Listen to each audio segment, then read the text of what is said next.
విషయం ఏమవుతుందంటే వాళ్ళు రెచ్చగొట్టేటట్టు మాట్లాడుతున్నారు. మీకు అర్థం కావట్లే అది. మమ్మల్ని ఎంత రెచ్చగొడితే మేము దాని గురించి మాట్లాడతామేమో అనుకుంటున్నారు. మాకు అది కాదు. మేము వాళ్ళు రెచ్చగొట్టే పనులు వాళ్ళు చేసుకునేయండి. చట్టం తన పని తను చేసుకుని వెళ్ళిపోతుంటది. మేము చేయాలి అని చెప్పి మేము ప్రామిస్ చేసినాం అదైతే ఉన్నాయో సంక్షేమ కార్యక్రమాలు, అభివృద్ధి కార్యక్రమాలు వాటి మీద మేము ఎక్కువగా దృష్టి పెట్టాం. మాకు ఎదురుగా ఉన్నవి జగన్మోహన్ రెడ్డి బయటకు వచ్చి ఏదో సవాలు ఇస్తే సవాలు తీసుకోవడానికి అది కాదు. మాకు ఎదురుగా ప్రజలకి సేవ చేయాలి, ప్రజలకి జవాబుదారితనంగా మేము ఉన్నాము. ఓట్లేసి గెలిపించి 164 సీట్లు ఇచ్చారు ఎన్డీఏ కూటమికి. ఇలా మాట్లాడి ఇలా చేసినందుకే 11 సీట్లు తీసుకొచ్చి కూర్చోబెట్టారు. ఇంకా బుద్ధి రావట్లేదు జగన్మోహన్ రెడ్డికి. అది అక్కడ ఆ విషయం ఏంటంటే అతని తాలూకా బాలతను అక్కడ బయటపడుతుంది అలాంటి మాటలు మాట్లాడుతున్నప్పుడు. నిజంగా ముఖ్యమంత్రి అయిన వ్యక్తి నోట్ల నుంచి రావాల్సిన మాటలేనా అవి? ఒకసారి మనం ఆలోచన చేసుకుందాం, ప్రజలు కూడా ఆలోచన చేసుకోవాలి.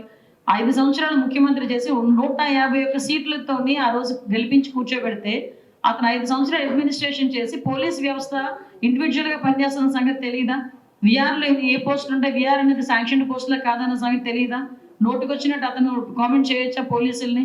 ఇదే పోలీసులు ఉపయోగించుకొని వాళ్ళతో ఎన్ని పనులు చేయించుకున్నారు అతను మర్చిపోయారా? సో నేనేమంటానంటే పోలీస్ వ్యవస్థను పూర్తిగా వాళ్ళ కంట్రోల్ వాళ్ళకి వదిలేయాలి, వాళ్ళ పనులు చేసుకుంటారు. నెక్స్ట్ ఇంకొకటి ఏంటంటే ఒక ముఖ్యమంత్రి స్థాయి వ్యక్తి మీ మంత్రుల మీదకి మా ఇళ్ళ మీదకి వచ్చి మీకు కొడితే చంపితే ఆ పదాలు ఉపయోగిస్తున్నారంటేనే వాళ్ళ తాలూకు మెంటల్ స్టేటస్ ఎలా ఉందన్న సంగతి మనం ఆలోచన చేసుకోవాలి. మానసిక పరిస్థితి ఎలా ఉందన్నది ఆలోచన చేసుకోవాలి. అలాంటి వాళ్ళ గురించి చట్టం తన పని దాన్ని చేసుకెళ్ళిపోతుంది, మా పని మేము చేసుకుంటాం. పాత కేసెస్లో పాతలో ఎవరు మిస్సింగ్ గర్ల్ చైల్డ్ ఎవరు ఉన్నారో వాళ్ళు ఇక్కడ ఉన్నారు. సో ఒక మిషన్ కింద మనం తీసుకున్నాం. లాస్ట్ 6 months లో మనం చాలా మందికి ట్రేస్ చేసుకున్నాం. సో ఇప్పుడు ఒక ఇంటెన్సివ్ ఎఫర్ట్స్ పెడితే మిగతా వాళ్ళు కూడా ట్రేస్ చేయగలుగుతాము. కొంతమంది ఏమవుతుంది, మిస్సింగ్ గర్ల్స్ కొంతమంది మనకి పోలీస్ స్టేషన్లో ఇన్ఫర్మేషన్ అప్డేట్ అవ్వలేదు, వాళ్ళ ఫ్యామిలీలో రిటర్న్ ఉండొచ్చు. వాళ్ళ ఫ్యామిలీకి ఒకసారి మళ్ళీ కాంటాక్ట్ చేసుకొని వాళ్ళ ఫ్రెండ్స్ లేకుంటే హాస్టల్లో ఉన్నారా ఇక్కడ ఉన్నారు మళ్ళీ ఆ మొత్తం ఇన్ఫర్మేషన్ కలెక్ట్ చేసుకొని దానికి సర్చ్ చేస్తున్నారు. డైలీ ఒక 10 to 20 మనకి ఇన్ఫర్మేషన్ అది మ్యాచ్ అవుతుంది.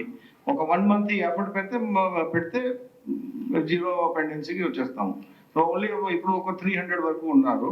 అంటే ఇన్ఫర్మేషన్ అప్డేట్ అవ్వలేదు, మిస్సింగ్ చెప్పము, ఇన్ఫర్మేషన్ అప్డేట్ అవ్వలేదు. సో ఇన్ఫర్మేషన్ వాళ్ళకి ట్రేస్ చేసుకుని ఇక్కడ ఉన్నారు, ఇక్కడ వాళ్ళు లేటెస్ట్ కాంటాక్ట్ నెంబర్ తీసుకొని ఒక ట్రేస్ పేరు మీద ఒక ఈ మిషన్ మోడ్లో పోతున్నాము అన్ని జిల్లాలో. దాదాపు ఇది నేను చెప్పాము ఇప్పుడు 300 మనకి ఇన్ఫర్మేషన్ అప్డేట్ అవ్వలేదు, మిస్సింగ్ చెప్పము, అది మీరు అర్థం చేసుకోవాలా. సో 300 వరకు ఇన్ఫర్మేషన్ మన డాటాలో లేదు. సో వాళ్ళు ఇక్కడ ఉన్నారు, వాళ్ళ ఫ్యామిలీ కొంతమంది ఫ్యామిలీస్ ఏం చేస్తున్నారు, ఊరు బయటకు వెళ్ళిపోతున్నారు, లేబర్ వర్క్కి పోతారు, ఎక్కడికి పోతారో మనకు తెలియదు. సో ఆ ఫ్యామిలీస్కి ట్రేస్ చేసుకుని మంచిగా సేఫ్గా ఉన్నారా లేదా ఒక్కొక్కసారి కనుక్కోవాలి అంతే. కాదు మిస్సింగ్ కాదు, నేను అదే మీ పాయింట్ అర్థం చేసుకోవాలా. మిస్సింగ్ కాదు, అది ఇన్ఫర్మేషన్ మన డాటాలో అప్డేట్ అవ్వలేదు. పేరెంట్స్ ఇప్పుడు వాళ్ళకి రీచ్ అయిపోయినాక మన దగ్గర మళ్ళీ రావడం లేదు. జనరల్ గా కంప్లైంట్ ఇస్తే రాదంటే మళ్ళీ వస్తారు వాళ్ళు.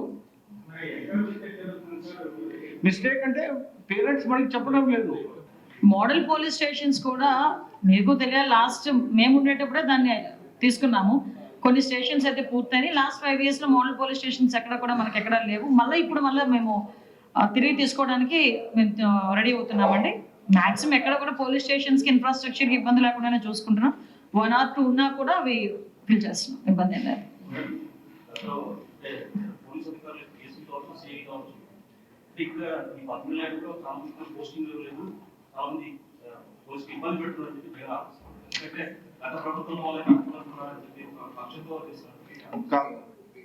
వితౌట్ వినండి, మీకు తెలిసిన విషయం ఇది. విఆర్ పోస్ట్ పోలీస్ డిపార్ట్మెంట్ లో sanction post. Okay, VR post అంటే ప్రతి రేంజ్ లో విఆర్ పోస్ట్ ఇన్స్పెక్టర్ లెవెల్లో ఉంటాయి. అది మన అడ్మినిస్ట్రేటివ్ అరేంజ్మెంట్స్. ఓకే, అది అడ్మినిస్ట్రేటివ్ అరేంజ్మెంట్స్ కి మన ఇంకా దానికి మీనింగ్ ఇవ్వకూడదు. ఓకే, అడ్మినిస్ట్రేషన్ లో 100% పోస్టింగ్ ఇవ్వాలా, వేకెన్సీలో పెట్టాలా, అది department, leave it to the department has to function. Okay, ప్రతి దానికి మీరు ఒక నేరో యాంగిల్లో చూస్తే మనం ఒక అడ్మినిస్ట్రేషన్ ఒక వ్యవస్థ నడిపిస్తున్నాము. ఆ వ్యవస్థ నడిపినప్పుడు కొన్ని విషయాలు ఉంటాయి, అది మనకి ఇంటర్నల్. మేము మనకి తెలుసు వర్క్ ఎట్లా తీసుకోవాలో, మన వర్క్ ఎఫిషియన్సీ ఎట్లా తీసుకురావాలి డిపార్ట్మెంట్కి. సో మీరు దయచేసి మీరు దాన్ని వేరే విధంగా మనం తీసుకెళ్ళకూడదు. ఈ department functioning, police is a force, ఆ ఫోర్స్లో ఇంటర్ఫరెన్స్ వద్దు. ఇప్పుడు చెప్తున్నాము, ఇది చాలా ఇంపార్టెంట్, మీరు అందరూ అర్థం చేసుకోవాలా. మేము ఇంటర్నల్ సెక్యూరిటీలో క్రిటికల్ డ్యూటీస్ చేస్తున్నాము. తెలుగులో న్యూస్ కి ఫాస్టెస్ట్ యాప్ ఇప్పుడు టోటలీ న్యూ అవతార్లో జస్ట్ 5 seconds లో కంప్లీట్ న్యూస్. సోషల్ మీడియాలో ట్రెండ్స్ కి one stop solution. Live TV app voice search option తో ఇప్పుడే డౌన్లోడ్ చేయండి లేదా అప్డేట్ అయిపోండి. యాప్ లింక్ డిస్క్రిప్షన్ లో ఉంది.